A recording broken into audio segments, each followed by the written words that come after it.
प्रयागराज कुंभ को पूरी भव्यता के साथ आयोजित करने के लिए उन्होंने अपना पूरा योगदान दिया था। माननीय सिटिंग जज से यहाँ की जांच होनी चाहिए, जिससे कि पूरी की पूरी सच्चाई सामने आए।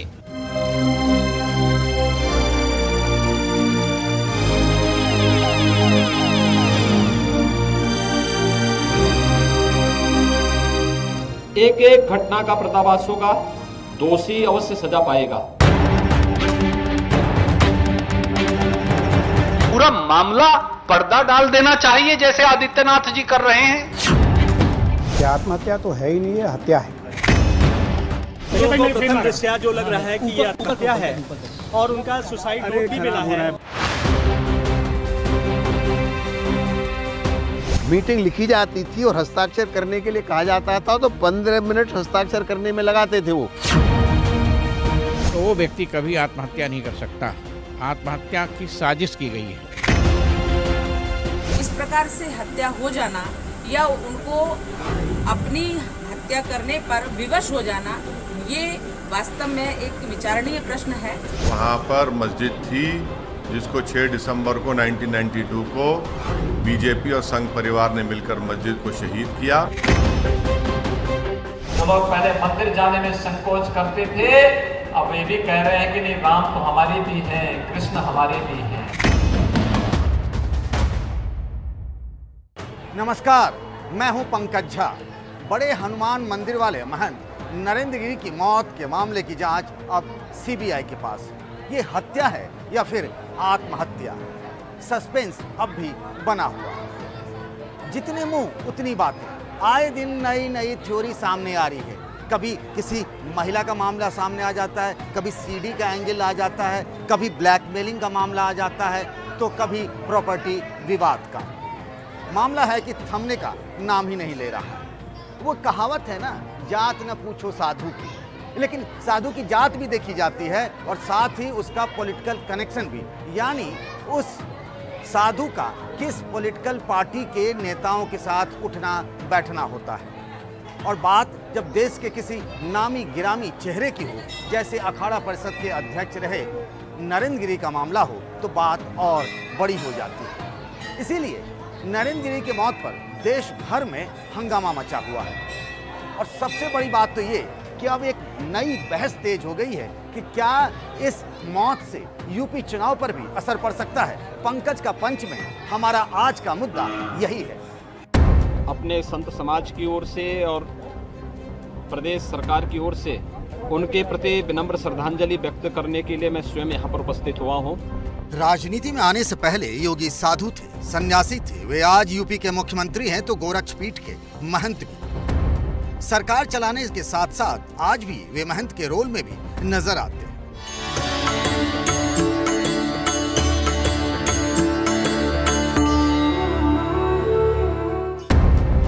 महंत की सरकार में एक बड़े संत की रहस्यमय मौत हो गई। वो संत नरेंद्र गिरी जो महंत योगी के करीबी थे, तो फिर एक आम इंसान किस पर भरोसा करे? उसकी सुरक्षा की गारंटी कौन देगा?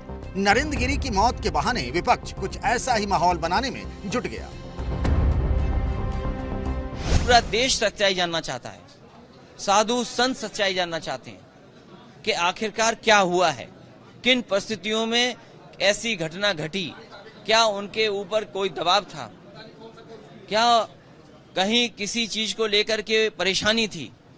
तो ये सब सच्चाई तभी बाहर आएगी जब हाई कोर्ट के सिटिंग जज इसकी जांच करें। क्या भारतीय जनता पार्टी की सरकार और एक ऐसा व्यक्ति जो भगवा पहनने का ढोंग रचता है, आदित्यनाथ जी, उनके चलते उत्तर प्रदेश के सारे संत और महंत, हमारे सम्मानित साधु अपने आप को असुरक्षित महसूस नहीं कर रहे?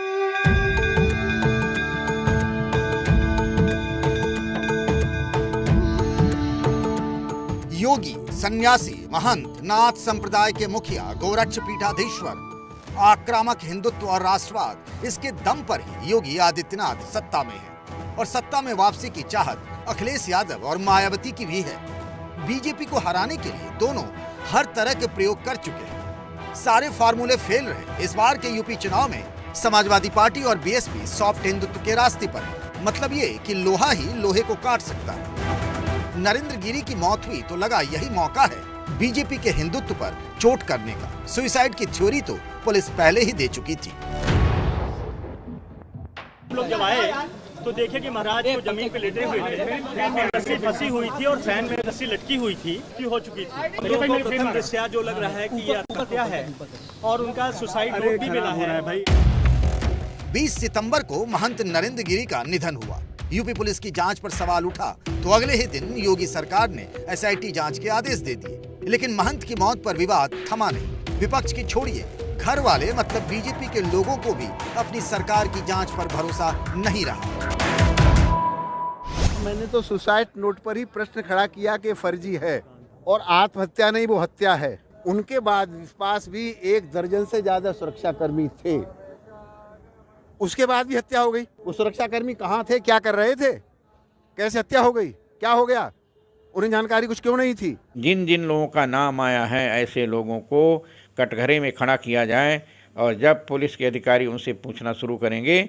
मैं जानता हूं कि अभियुक्त ने ऐसा कांड किया है, इसलिए वहां के पुलिस अधिकारियों को हटाकर दूसरे पुलिस अधिकारियों को नियुक्त करके सुव्यवस्थित व्यवस्था के साथ जब तक अधिकारियों से पूछताछ नहीं की जाएगी तब तक इसका खुलासा हो नहीं सकता है। बारीकी से बारीक जांच करवा करके वो चाहे CBI जांच हो, चाहे SIT जांच हो, CBI जांच हो, NIA जांच हो या अन्य जांचें हो, सभी प्रकार की जांच करवा करके न्याय तो निश्चित रूप से मिलेगा।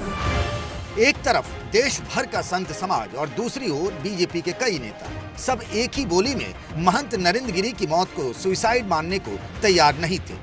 विपक्ष को कोई मौका मिलता उससे पहले ही योगी सरकार ने CBI जांच की सिफारिश कर दी। अब CBI वालों ने प्रयागराज में डेरा डाल दिया है। आपके मन में एक सवाल जरूर उठ रहा होगा कि आखिर एक महंत की मौत पर इतना बड़ा विवाद क्यों, इतना देश भर में हंगामा क्यों मचा हुआ है। मौत एक सस्पेंस है, वो कहानी अलग है, लेकिन आखिर क्या वजह है कि प्रधानमंत्री नरेंद्र मोदी से लेकर के तमाम बड़े नेताओं ने उन्हें श्रद्धांजलि दी।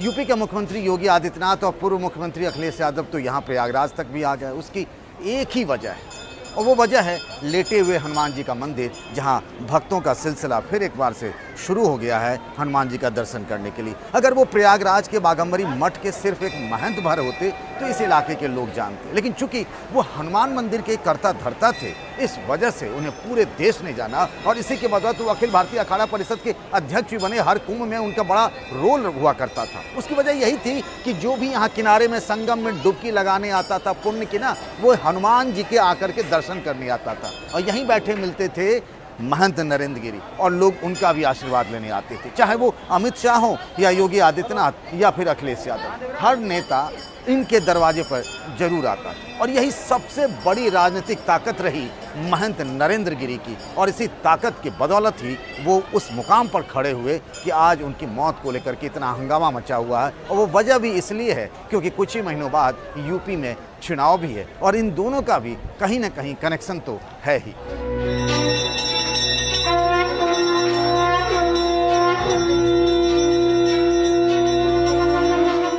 हिंदुस्तान के ताकतवर संतों में नरेंद्र गिरी की गिनती होती थी।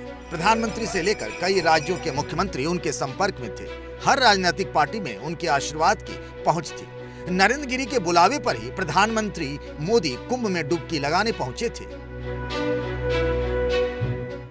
संगम पूजन और मां गंगा की पूजा के कार्यक्रम को यहां पर आयोजित हो, उनकी इच्छा थी कि आदरणीय प्रधानमंत्री जी अगर इस कार्यक्रम को लेकर के प्रयागराज पधारें तो इससे काफी चीजें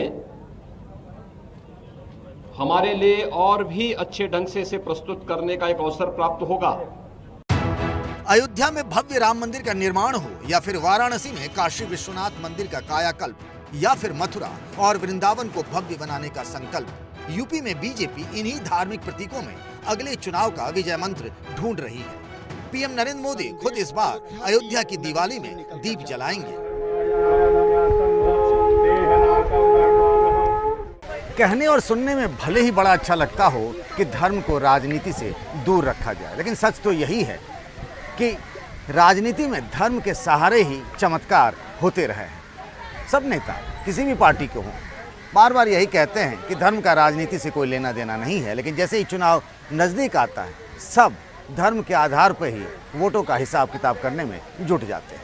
मुझे याद आ रहा है 2013 का यहीं पर कुंभ मेला लगा हुआ था। तब राजनाथ सिंह बीजेपी के राष्ट्रीय अध्यक्ष हुआ करते थे और तब यहीं पर धर्म संसद की बैठक में नरेंद्र मोदी को प्रधानमंत्री बनाने की कसमें उस वक्त साधु संतों ने खाई थी। तो ये है राजनीति में धर्म का चमत्कार। तो इस चमत्कार को आप सब सलाम करिए, प्रणाम करिए। नरेंद्र गिरी की मौत के बाद उनके कमरे का एक वीडियो आया है। इसी कमरे में उन्होंने फांसी का फंदा लगाकर सुसाइड कर लिया, ऐसा पुलिस का दावा है। इस कमरे में भगवान की तस्वीरों के साथ साथ अखिलेश यादव की भी फोटो लगी हुई थी। ये बताने का मतलब यही है कि नेताओं के दिल में साधु महंत होते हैं और संतों के मन में भी राजनेता विराजते हैं। नरेंद्र गिरी की मौत से उठे विवाद के बीच यूपी सरकार अब मठ और मंदिरों की व्यवस्था अपने हिसाब से ठीक करना चाहती है। इस परंपरा पर हमें कानून ऐसे बनना चाहिए जो सेवैयत के माध्यम से महंत बनने की परंपरा है, वह लीगल इसमें कुछ कानून बनाने की जरूरत है कि और क्या तरीका हो सकता है इसको विवाद को रोकने के लिए। मठ मंदिरों की अपनी अलग राजनीति है और अपनी अर्थव्यवस्था भी।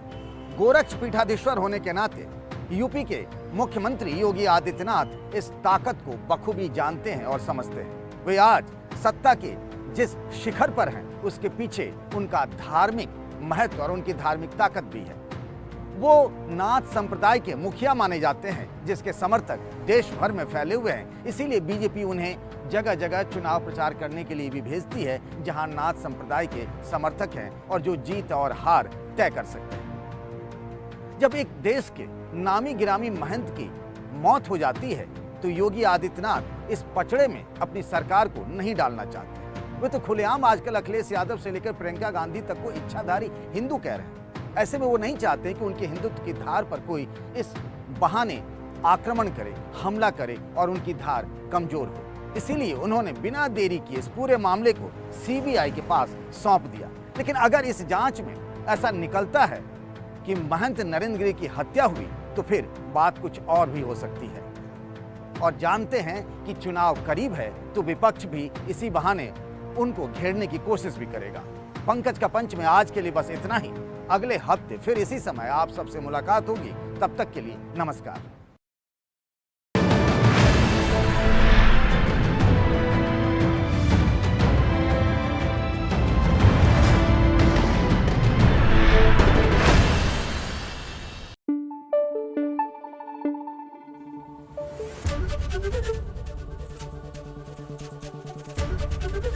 एबीपी न्यूज आपको रखे आगे।